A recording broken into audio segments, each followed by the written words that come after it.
ফরিদপুর জেলার নগরকান্দা উপজেলায় পহেলা বৈশাখ উদযাপিত হয়েছে বর্ণাঢ্য আয়োজনে। স্থানীয় বিএনপি ও অঙ্গসহযোগী সংগঠনসমূহের উদ্যোগে অনুষ্ঠিত এই উৎসব ছিল উৎসবের পাশাপাশি এক প্রতিবাদী উচ্চারণ। বিস্তারিত জানাচ্ছেন মধু টিভির ফরিদপুর জেলা প্রতিনিধি শাহাদাত হোসেন এর পাঠানো ভিডিও প্রতিবেদনে।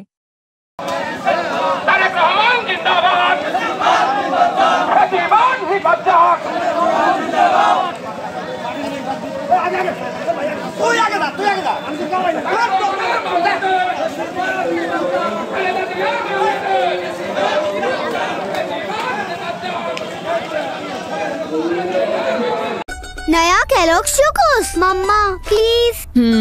ओके, फिर कुछ मल्टीग्रेन भी खाना पड़ेगा। डील? Okay deal. ये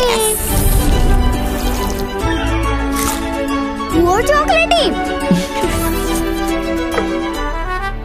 अब दे दो आपका मल्टीग्रेन।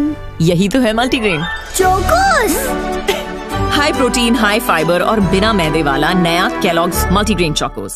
ফরিদপুর জেলার নগরকান্দা উপজেলার এমএন একাডেমি মাঠে আজ 14 এপ্রিল 2025 বাংলা 1432 নববর্ষ উপলক্ষে অনুষ্ঠিত হয় বর্ণাঢ্য বৈশাখীর র্যালি ও সাংস্কৃতিক অনুষ্ঠান।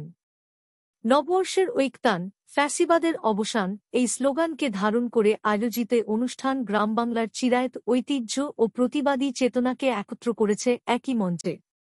অনুষ্ঠানে ছিল ঐতিহ্যবাহী লাঠি খেলা, মনোমুগ্ধকর লোকসঙ্গীত পরিবেশনা এবং চমকপ্রদ জাদু প্রদর্শনী, যা আনন্দ ও প্রতিবাদের মিলন ঘটায় উৎসব প্রাঙ্গণে। বাংলাদেশ রক্ত দিয়ে জয় করাই শহীদ জিয়ার বাংলাদেশ, বাংলাদেশ বাংলাদেশ আমার প্রিয় বাংলাদেশ, রক্ত দিয়ে জয় করাই বীর বাঙালির বাংলাদেশ।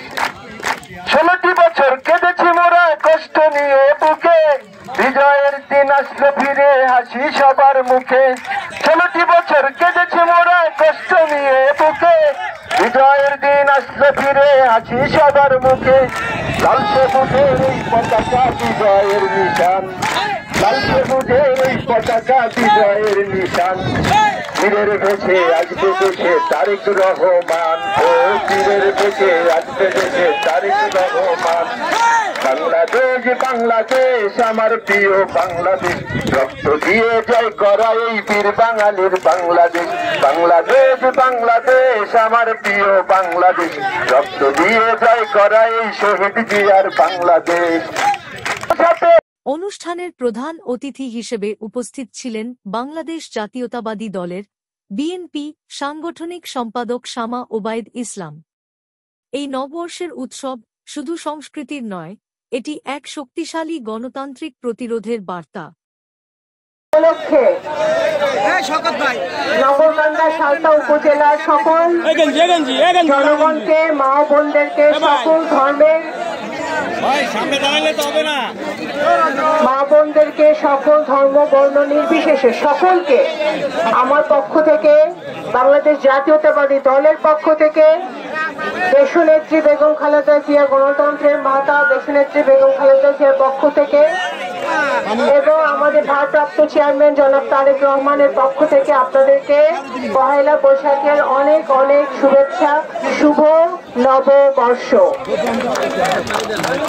আজকে আমরা সকলে এখানে একত্রিত হয়েছি বাংলা নববর্ষ পালন করার জন্য। আমরা প্রত্যেকে শহীদ রাষ্ট্রপতি জিয়াউর রহমান আমাদেরকে বাংলাদেশি জাতীয়তাবাদ দিয়েছেন, বাংলাদেশি হিসেবে পরিচয় দিয়েছেন, গণতন্ত্র দিয়েছেন, স্বাধীনতা দিয়েছেন, সার্বভৌমত্ব দিয়েছেন। আজকে সারা বাংলাদেশ ওনার আদর্শে আদর্শিত হয়ে মুক্তিযুদ্ধের প্রধান আজকে অন্যতম প্রজন্ম বাংলাদেশের জনাব তারেক রহমান সারা বাংলাদেশে মানুষকে নববর্ষের শুভেচ্ছা জানিয়েছেন এবং বাংলাদেশের বাইরে যারা আমরা বাংলা ভাষাভাষী আছে প্রত্যেক বাঙালিকেই আমরা এবং সকল নাগরিককে বাংলা নববর্ষের শুভেচ্ছা উনি জানিয়েছেন। আজকে নতুন বছর আমরা কেন পালন করছি? বক্তব্যের পর তিনি আনুষ্ঠানিকভাবে অনুষ্ঠানের সমাপ্তি ঘোষণা করেন। বর্ণিল সাজে সেজে উঠেছিল নগরকান্দা, যেখানে উৎসব আর উদ্দীপনার মধ্য দিয়েই নতুন বছরের সূচনা ঘটে। মধু টিভি নিউজ, ফরিদপুর থেকে শাহাদাত হোসেন।